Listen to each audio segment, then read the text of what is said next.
Hello friends, welcome back to my YouTube channel Edify. Today's topic is elastic collision, that is the head-on collision. In the elastic collision we are deriving the concept. If you feel this video interesting, make sure you like the video, share the video, and don't forget to subscribe and ring the bell icon for further notification. Today's concept is head-on collision, deriving the head-on collision. This comes under BSc and also plus 2 year concept. Here the law of conservation of momentum and energy is being satisfied.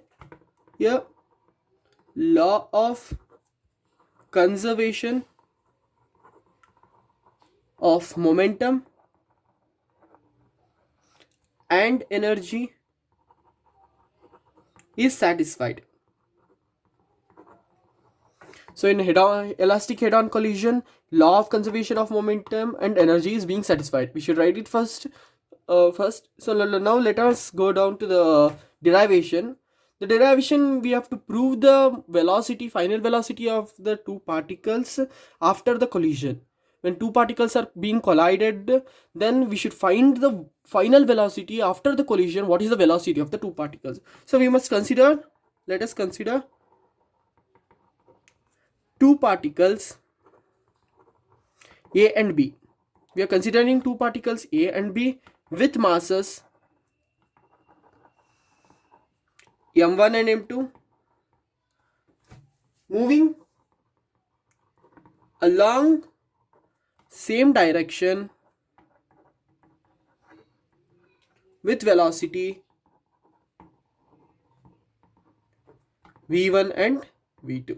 So you are considering two particles A and B with masses m1 and m2 moving along same direction with velocity v1 and v2. So a particle A having mass m is moving with velocity v1, and a particle B with having mass m2 is moving with velocity v2. Diagrammically representation, particle A, particle B, particle A having mass m1, particle B having mass m2. This is before collision. The velocity will be, initial velocity will be u1, and B's initial velocity will be u2. This is before collision. This is moving in the same direction. So during collision, they are colliding with each other. So the total mass would be m1 plus m2. Now after collision, again the two particles are moving with different velocities with the same mass. There is no change in the mass, but the final velocity will be v1 and v2. We are finding what is v1 and what is v2 in this derivation.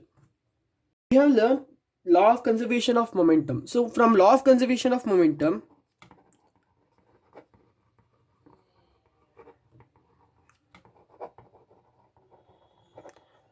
we have two main derivations, that is m1 u1 plus m2 u2 is equals to m1 v1 plus m2 v2. We know this from law of conservation that m1 u1 plus m2 u2 is equals to m1 v1 plus m2 v2. This is the first, consider this as the first equation. We also know half m1 u1 square plus half m2 u2 square is equals to half m1 v1 square plus half m2 v2 square. This is the law of conservation of momentum. Make sure you read the law of conservation momentum before the elastic head-on collision. From law of conservation of momentum, we know that m1 u1 plus m2 u2 is equals to m1 v1 plus m2 v2. Consider it as the first equation. We also know half m1 u1 square plus half m2 u2 square is equals to half m1 v1 square plus half m2 v2 square. Consider this as second equation. Now let equation 1, reconsider equation 1 will move m1 equations having m1 to the left hand side and m2 to the right hand side. By altering it, we get m1 as common from the first equation.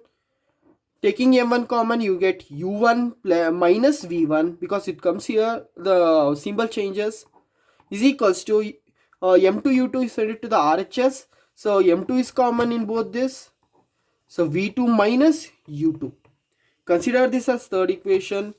Similarly, consider second equation. Here half is being cancelled because it's similar in all the equation, so half is being removed. Again same thing happens here.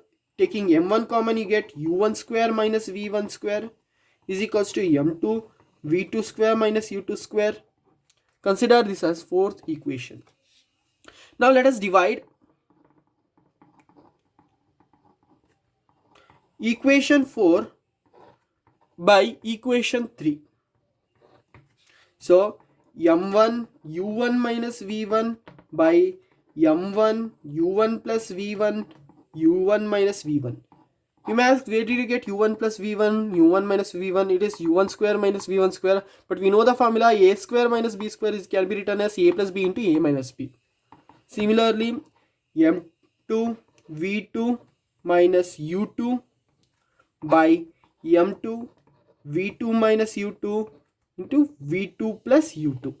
So m2 get cancelled, v2 minus u2 get cancelled with v2 minus u2, m1 get cancels, u1 minus v1 cancels with u1 minus v1. So finally we are left with u1 plus v1 is equals to u2 plus v2. So this is the final left. Consider it as fifth equation. So we know that from equation 5,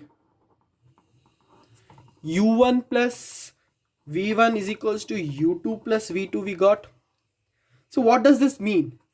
That is, relative velocity of particle before collision, this is the relative velocity of the particle before collision, is equal to relative velocity of particle after collision. So from equation 5 we know that relative velocity of the particle before collision is equal to the relative velocity of the particle after collision. So now v1 minus v2, that is v1, if we transfer v2 to the LHS side, v1 minus v2 by u1 minus u2, that is if you transfer u1 into there and then transfer this whole to the denominator, is equal to some constant minus e. Let it be equal to some constant minus e. Here if e is equals to 1, then it means it is an elastic collision, and if e is equals to 0, it means inelastic collision. So hence we are proving here elastic collision, then e will be of course minus 1, because e is equals to 1 means it's elastic collision. So where e is a constant, we know that e is a constant. From equation 5 we know that v2 is equals to u1 plus v1 minus u2, that is keeping v2 on the other side, you are moving u2 to the LHS side, that is u1 plus v1 minus u2. So let us substitute v2 value in equation 3. You are substituting v2, this is the v2 value in equation 3. What is the equation 3? Equation 3 is here, m1 of u1 minus v1 is equals to m2 of v2 minus u2. So you are substituting v2 value in equation 3. So you are getting m1 u1 minus v1 is equals to m2 of u1 plus v1 minus u2 minus u2. Are we getting the same thing?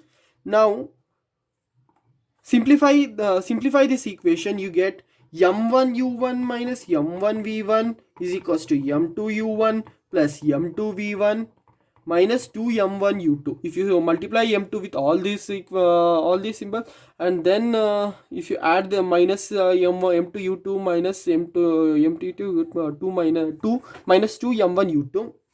So we can finally now keep v1 on the other LHS side and u1 on the RHS side, because you are finding v1 and v2. So v1 of m1 plus m2 is equals to u1 of m1 minus m2 plus m2 u2. So we get v1 is equals to u1 of m1 minus m2 plus m2 u2 divided by m1 plus m2, and v2 as 2m1 by m1 m2 u1 minus m1 minus m2 by m1 plus m2 into u2. This completes the derivation. You have found out the final velocity of the two particles after the elastic collision. If you like this video, make sure you share this video and like the video and subscribe to us and ring the bell icon for further notification.